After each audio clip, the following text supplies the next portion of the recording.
दोस्तों इस वीडियो में बात करने वाले हैं रेलवे एनटीपीसी का फॉर्म कैसे फिल करेंगे। स्टेप बाय स्टेप मैं आपको जो एक लाइव फॉर्म फिल करके बताऊंगा ताकि आपको फॉर्म फिल करने में किसी प्रकार की मिस्टेक ना हो और आप इजीली जो है फॉर्म को अप्लाई कर सके। Railway NTPC graduate level online form 2024 जो है शुरू हो चुका है। इसमें आप देखेंगे अलग अलग जो है 5 प्रकार के पोस्ट हैं ग्रेजुएट लेवल पे। अगर कोई कैंडिडेट ग्रेजुएशन कंप्लीट कर चुका है तो वो इस भर्ती के लिए फॉर्म को अप्लाई कर सकता है। इसमें आप देखेंगे सीनियर क्लर्क कम टाइपिस्ट की वैकेंसी है 732, जूनियर अकाउंट असिस्टेंट कम टाइपिस्ट की वैकेंसी 1507, गुड्स ट्रेन मैनेजर की वैकेंसी है 3144, स्टेशन मास्टर की वैकेंसी 994, चीफ कमर्शियल कम टिकट सुपरवाइजर की जो है 1736 वैकेंसी है और इसका आवेदन स्टार्ट हो चुका है। इसके लिए आवेदन फ्रेंड्स आप 14/9 से लेकर जो है 13/10/2024 रात को 12 बजे तक आप जो है फॉर्म को अप्लाई कर सकते हैं। अगर आपने जो है पेमेंट नहीं जमा किया है तो आप 15/10/2024 तक पेमेंट भी जमा कर सकते हैं। अगर आपने फॉर्म भरने में गलती कर दिया है तो 16/10 से लेकर 25/10 तक जो है आप इसमें मॉडिफाई कर सकते हैं। तो ये इंपॉर्टेंट डेट है। बाकी ये नोटिफिकेशन आप इनके ऑफिशियल वेबसाइट से डाउनलोड कर सकते हैं। फॉर्म भरने के लिए आपको आना होगा rrbapply.gov.in की वेबसाइट पे। इसका लिंक आपको डिस्क्रिप्शन बॉक्स में मिल जाएगा या dshelpingforever.com की वेबसाइट पे मिल जाएगा। यहाँ पे आप आएंगे तो यहाँ से आप नोटिफिकेशन को डाउनलोड कर लेंगे और यहीं से आपको फॉर्म को अप्लाई करना है। फॉर्म भरने से पहले अगर आप इससे पहले ALP टेक्नीशियन या RPF इससे रिलेटेड कोई भी RRB का फॉर्म भरे हैं तो आपको दोबारा यहाँ पे जो है क्रिएट अकाउंट पे करने की आवश्यकता नहीं है। देखिए यहाँ पे जैसे क्रिएट अकाउंट करेंगे तो यहाँ बता रहा है कि अगर आप जो है पहले से ALP टेक्नीशियन RPF इन सब का फॉर्म भरे थे या जूनियर इंजीनियर का या पैरामेडिकल का तो आपको दोबारा अकाउंट बनाने की आवश्यकता नहीं है। सीधे आप क्या करेंगे अपना जो है यूजर ID और पासवर्ड को यूज करते हुए क्या करेंगे लॉग इन करके फॉर्म को अप्लाई कर लेंगे। यहाँ आएंगे ऑलरेडी हैव अकाउंट पे क्लिक करेंगे, अपना mobile number password captcha code भर के लॉग इन करेंगे। अगर आप पासवर्ड भूल चुके हैं तो फॉरगेट पासवर्ड पे क्लिक करेंगे, मोबाइल नंबर या ईमेल ID लिखेंगे, डेट ऑफ बर्थ लिखेंगे, कैप्चा कोड भर के प्रोसीड करेंगे तो आपके ईमेल पे जो है इनके द्वारा पासवर्ड एक भेज दिया जाएगा। तो ये भी आपके पास ऑप्शंस देखने को मिलते हैं। आपको रेलवे कहता है कि वन टाइम आप जो है एक बार अकाउंट बना लेते हैं तो आपको बार बार अकाउंट बनाने की आवश्यकता नहीं है। आपको सिंपल क्या करना है उसी अकाउंट से लॉगिन करना है। तो मैं क्या करता हूँ फ्रेंड्स यहाँ पे पहले मैं आपको अकाउंट क्रिएट करने का प्रोसेस बताता हूँ। आप जैसे इस पे क्लिक करके अप्लाई पे क्लिक करेंगे इस प्रकार से आपका जो है अकाउंट बनाने का आएगा, आपको ओके कर देना है। यहाँ पे आपको नेशनलिटी चुनना है, यहाँ पे अपना फुल नेम, फिर दोबारा फुल नेम लिखना है, फिर आपने अपना नाम चेंज किया तो यस करेंगे और यहाँ एग्री करेंगे, नहीं नाम चेंज किया तो नो करेंगे। यहाँ पे अपना डेट ऑफ बर्थ चूज करेंगे, यहाँ जेंडर चूज करेंगे। हर चीज को 2 बार लिखवा रहा है ताकि आपसे गलती ना हो। फादर्स नेम, दोबारा फादर्स नेम, मदर्स नेम, दोबारा मदर्स नेम, सब कैपिटल लेटर में लिखना होता है। मैट्रिक के सर्टिफिकेट के अकॉर्डिंग आपको सारी जानकारी लिखना होता है। यहाँ अपना आधार कार्ड की संख्या लिखेंगे, वेरीफाई यूजिंग आधार पे क्लिक करेंगे। आपका आधार जो है सर्वर से फैच होगा और डाटा फैच होकर आपका जो है आधार वेरीफाई हो जाएगा, यहाँ ग्रीन हो जाएगा। अगर आपके पास आधार कार्ड नहीं है तो I do not have Aadhaar card आप इस पे क्लिक करेंगे तो आपके पास और भी ऑप्शन देखने को मिलेंगे। देखिए यहाँ पे और भी ऑप्शंस मिल रहे हैं जैसे pan card, voter ID card, इसके थ्रू भी आप यहाँ पे अपना रजिस्ट्रेशन कर सकते हैं। लेकिन मैं रिकमेंड करूंगा कि वेरीफाई आधार यूजिंग करके ही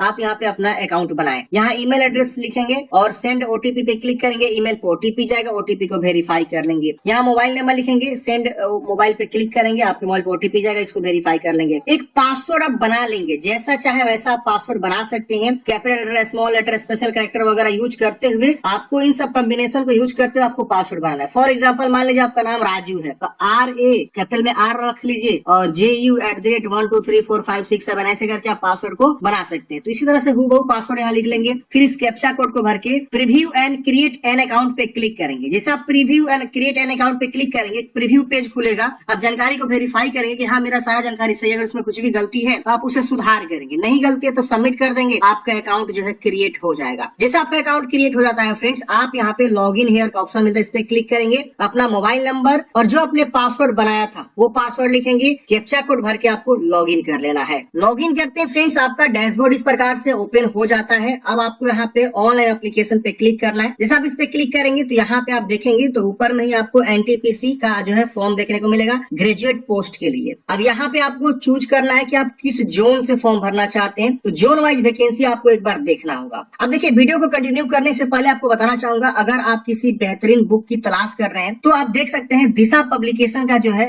रेलवे एनटीपीसी का गाइड जो है मार्केट में आ चुका है। बहुत ही बेहतरीन किताब है फ्रेंड्स। इसमें जो है प्रीवियस ईयर्स सॉल्व पेपर भी देखने को मिलेंगे 16-17 का, 21-22 स्टेज 1 और स्टेज 2 दोनों एग्जाम का सॉल्व पेपर देखने को मिलेंगे। जो लेटेस्ट सिलेबस है उसी पैटर्न पे जो है आपका ये जो है किताब रहने वाला है। बहुत ही बेहतरीन जो है ये गाइड है। 3rd एडिशन इसका आ चुका है। फुल सिलेबस जो है 100% कवर किया गया है इस किताब में। इस किताब का कंटेंट की बात करें तो आप देख सकते हैं बहुत ही बेहतरीन तरीके से जो है कंटेंट को दिया गया है। आप इस कंटेंट को एक बार देख सकते हैं। तो अगर आप ये किताब लेना चाहते हैं तो मैंने इसका बाय लिंक डिस्क्रिप्शन बॉक्स में आपको प्रोवाइड कर दिया है। ये इंग्लिश वर्जन है, इसका हिंदी वर्जन भी आता है, वो भी मैं आपको दिखाता हूँ। ये देखिए इसका जो ये हिंदी वर्जन है, मतलब अगर आप हिंदी में लेना चाहते हैं तो हिंदी वाला ले सकते हैं, अंग्रेजी वाला लेना चाहते हैं तो अंग्रेजी वाला इनका जो है संपूर्ण गाइड का ये किताब जो है एनटीपीसी के लिए बेहतरीन तरीके से बनाया गया है। सभी सिलेबस को इसमें जो है कवर किया गया है, आप इसे देख सकते हैं। इसके अलावा फ्रेंड्स इनका जो है ना प्रीवियस ईयर्स के सॉल्व पेपर्स भी आते हैं, स्टेज 1 और स्टेज 2। 33 ईयर्स का प्रीवियस ईयर्स एनटीपीसी का सॉल्व पेपर आपको दिशा पब्लिकेशन का मिल जाएगा। देख सकते हैं इसमें जो है हिंदी इंग्लिश दोनों वर्जन आता है। अगर आप इंग्लिश वाला लेना चाहते हैं तो ये वाला बुक आप ले सकते हैं, हिंदी वाला ये वाला ले सकते हैं। दोनों वर्जन है, सेकेंड एडिशन इसका आ चुका है। और इसमें आप देखेंगे तो 33 सॉल्व पेपर है। 28 सॉल्व पेपर स्टेज 1 का देखने को मिलेगा, जिसमें 20 सॉल्व पेपर 2016 का है और 8 सॉल्व पेपर 2019 का है, जो कि एग्जाम 21 में हुआ था। और 5 सॉल्व पेपर्स में 3 सॉल्व पेपर 2017 का है और 2 सॉल्व पेपर 2022 का है। तो ये आप किताब अगर लेकर अपना प्रैक्टिस कर सकते हैं। प्रीवियस ईयर्स के बेस पे जो है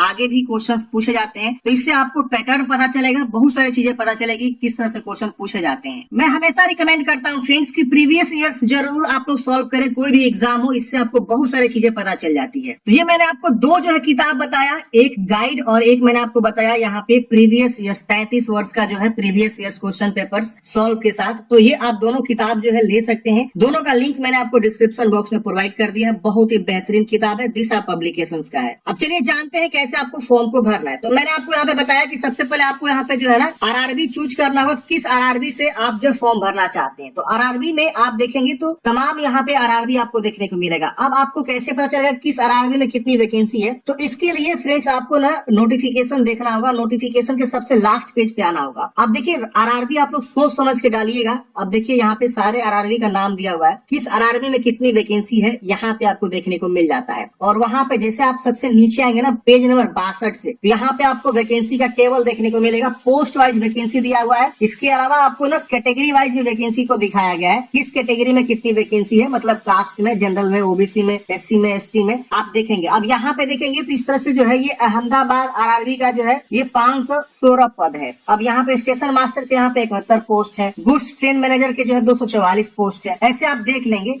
अजमेर में देखेंगे तो 132 पोस्ट है। बेंगलुरु में 496 पोस्ट है। अब यहाँ पे भोपाल में देखेंगे तो 155 पोस्ट है। भुवनेश्वर में 758 पोस्ट है। बिलासपुर में 649 पोस्ट है। इस तरह से अब देखिए जोन वाइज जब आप आरआरबी चूज करेंगे ना तो मोस्टली केस में देखा जाता है कि उसी आरआरबी में आपका जो है एग्जाम सेंटर भी पड़ता है और सिलेक्शन भी उसी आरआरबी के अंदर में होता है। तो आप जो भी आरआरबी चुनाव करेंगे सोच समझ के चुनाव करेंगे। अपना जो है यहाँ पे देख लेंगे कहाँ कितनी पोस्ट है, उसके अकॉर्डिंग आपके कैटेगरी में कितनी पोस्ट है, जिस कैटेगरी से आप बिलोंग करते हैं उसके अकॉर्डिंग भी जहां चाहे वहां आप जो है जोन को चूज कर सकते हैं। जो भी आप आरआरबी लेना चाहते हैं वो आरआरबी आप यहाँ पे चुनाव कर सकते हैं। तो अपने अकॉर्डिंग जो भी आप लेना चाहते हैं उसे आप देख लीजिएगा। फिर यहाँ पे आपको डिक्लेयर करना है कि आप कभी किसी भी आरआरबी आरआरसी के द्वारा जो है डिवाइडेड नहीं किए गए हैं, आपको नेक्स्ट कर देना है। नेक्स्ट करते ही यहाँ पे बोल रहा है कि आपका प्रीवियस डाटा जो है हैच किया जाएगा। मतलब देखिए होता क्या है ना कि इससे पहले अगर आप फॉर्म फिल किए रहेंगे तो आपकी प्रीवियस डाटा फैच हो जाएगी, रजिस्ट्रेशन का डिटेल्स। इसके अलावा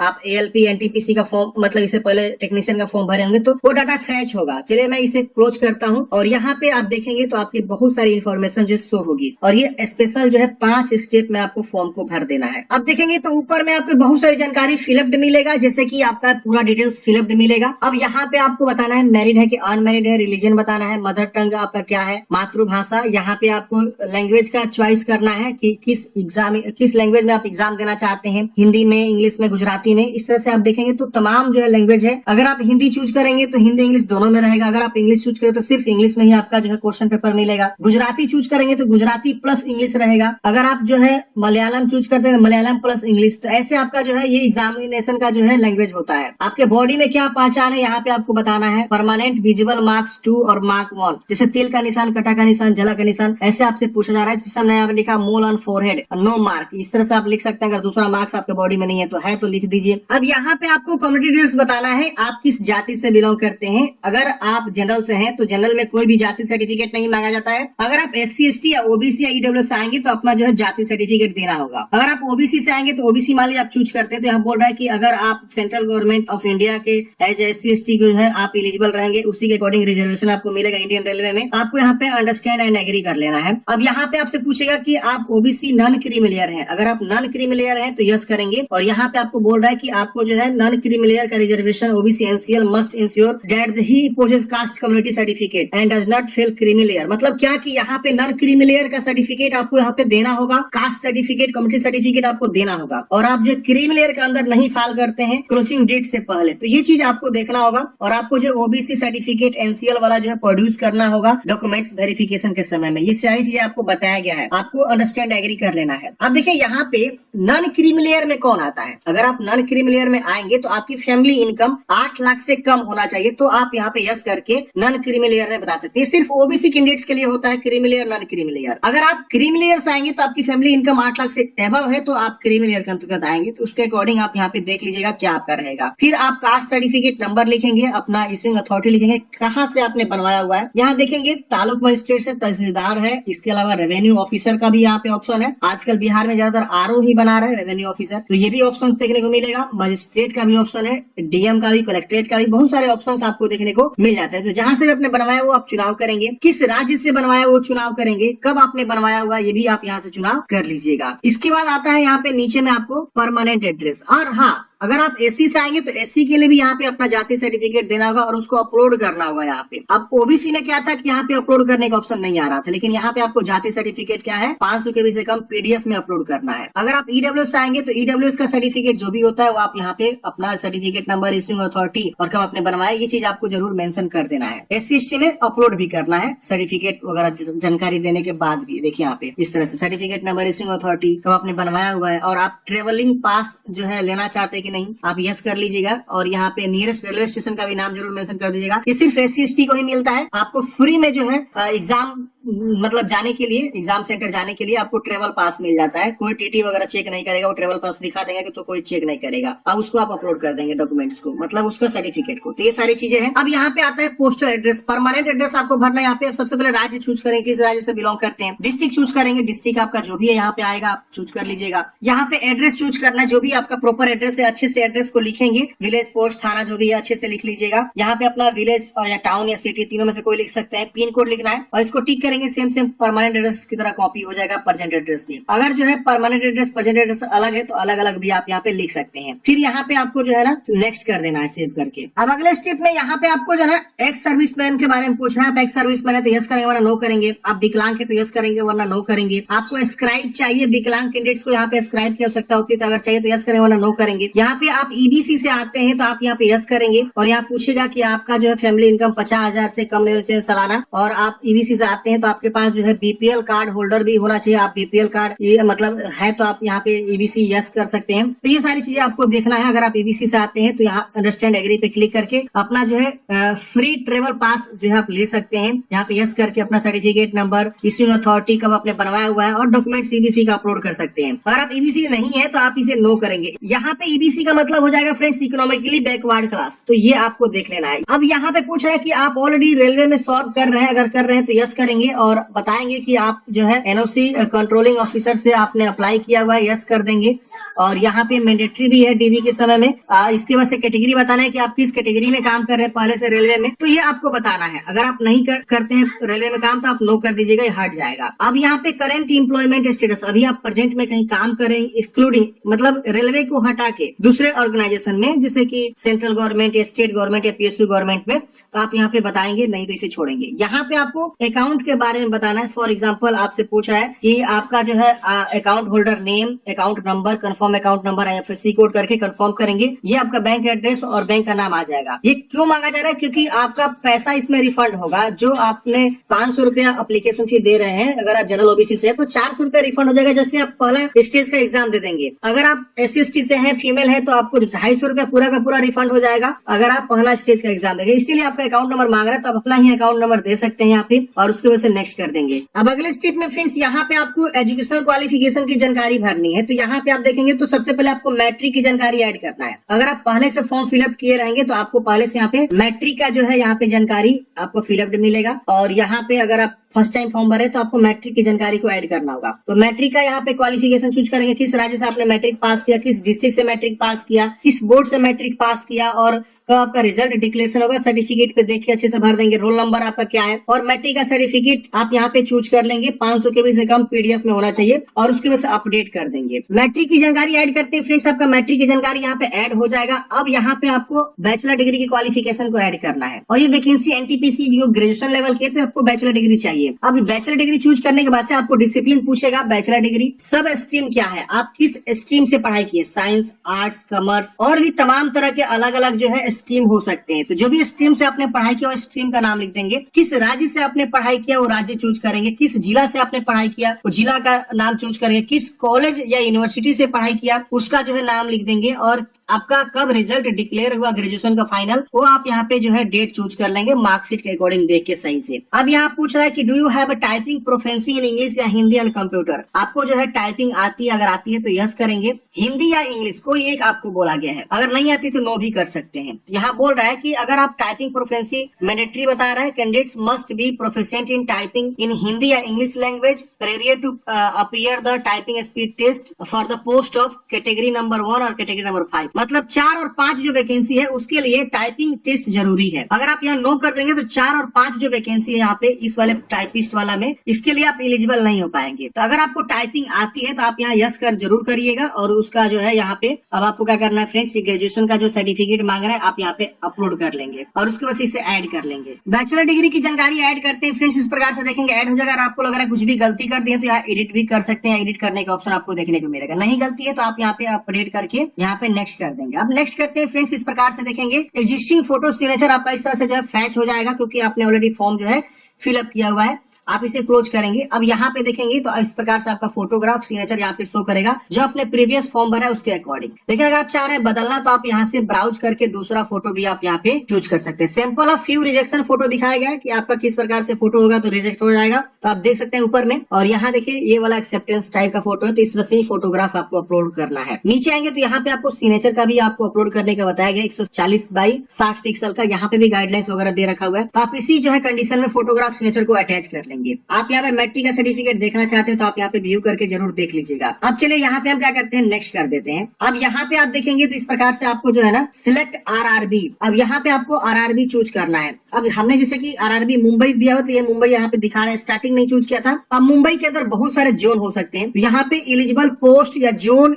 इसके लिए जिसके लिए आप इंटरेस्टेड है तो यहाँ पे आप देख सकते हैं मुंबई में जैसे कि जितने वैकेंसी है जोन है वो सब यहाँ पे शो करेगी। तो पहला प्रीफरेंस किसको देना चाहते हैं आप यहाँ पे प्लस पे क्लिक करेंगे। फॉर एग्जांपल मान लीजिए आप जो गुड्स ट्रेन मैनेजर के पहला देना चाहते हैं, इस पे प्लस पे क्लिक करेंगे पहला आ जाएगा। इसके साथ देना चाहते हैं क्लर्क कम टाइपिस्ट का, इसको आप चूज कर लेंगे। तो अपने अकॉर्डिंग अब WRSCR इसमें कई सारे जोन हो गए हैं, जैसे कि सेंट्रल रीजन में भी देखेंगे CR में सेंट्रल रीजन हो जाएगा, वेस्टर्न रीजन हो जाएगा, सेंट्रल रीजन इस तरह से। तो आप CR WR इस तरह से भी देख के आप अपने अकॉर्डिंग जो है हम यहाँ पे चुनाव कर सकते हैं। तो अपने अकॉर्डिंग जो भी आप जोन देना चाहते हैं वो आप जोन यहाँ पे दे दीजिएगा। स्टार्टिंग में RRB चूज करना है, लेकिन यहाँ पे अब आपको जोन चूज करना है। कभी कभी देखा जाता है कि किसी एक RRB में एक ही 2 जोन होता है, तो एक ही 2 जोन शो करेगा। फॉर एग्जाम्पल आप देखना चाहते हैं तो ये देखिए आपका मुंबई का हमने दिखाया आपको CR SCR और WR, देख रहे ना, रेलवे और PU का यहाँ पे नाम दिया हुआ है। अब देखिए यहाँ पे भी दिया हुआ है, देख रहे ना। तो ये जोन है, आगे चल के जोन भी आपको चूज करना होगा। किसी किसी में बहुत कम जोन होगा। अब देखिए यहाँ पे मुजफ्फरपुर में मात्र 2 ही है, ECR देख रहे ना, तो वहाँ पे 2 ही शो करेगा, यहाँ पे 2 ही शो करेगा। अगर आप मुजफ्फरपुर जोन से फॉर्म भरना चाहेंगे तो समझ रहे हैं। तो ऐसे आपको क्या करना है, चुनाव कर लेना है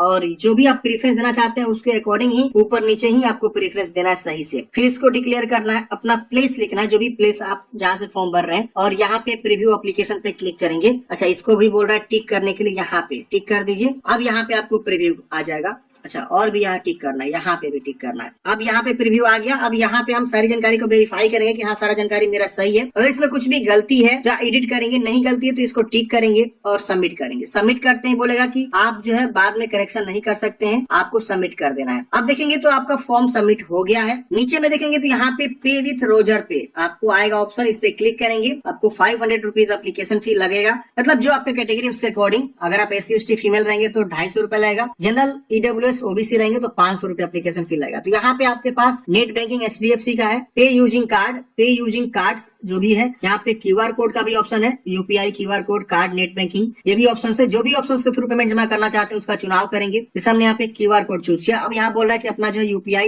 नंबर लिखिए या मोबाइल नंबर लिखिए, जो भी आपका मतलब फोन पे, गूगल पे या पेटीएम है उसको आप लिख सकते हैं और वेरीफाई कर सकते हैं। नहीं तो शो QR कोड, आप QR कोड भी शो कराना चाहते हैं, QR कोड यहाँ आ जाएगा, शो कर देगा। अब इस QR कोड को स्कैन करके आप पेमेंट जमा करेंगे। पेमेंट जमा करते ही फ्रेंड्स आपका फॉर्म जो है मतलब सबमिट हो जाएगा। फॉर्म सबमिट होने के बाद से फ्रेंड्स आपको final print out hard copy मिल जाएगा। आप उसे निकाल के अपने पास सुरक्षित रख लेंगे।